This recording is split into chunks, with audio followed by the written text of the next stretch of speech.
আসসালামু আলাইকুম, সবাই কেমন আছেন?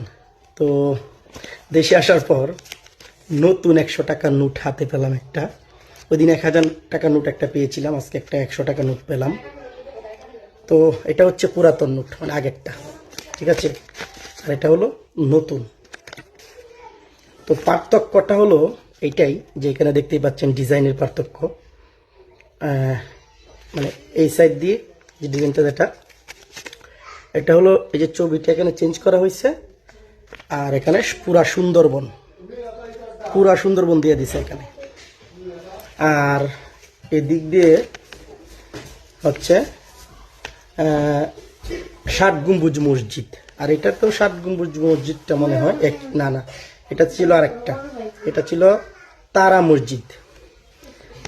এটা 7 গম্বুজ মসজিদ।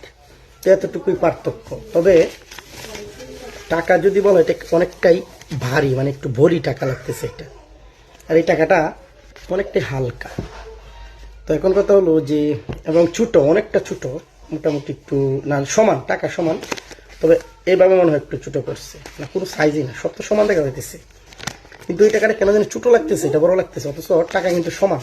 দেখেন, এই যে টাকা কিন্তু সমান সাইজ। তো এখন কথা হলো যে দেখার বিষয় যে এই টাকাটা কতদিন পরে নষ্ট হবে আর এটা কতদিন পরে নষ্ট হবে, এটাই দেখার বিষয়। আর পার্থক্য তো দেখলে নেই অনেকটাই, তাই না?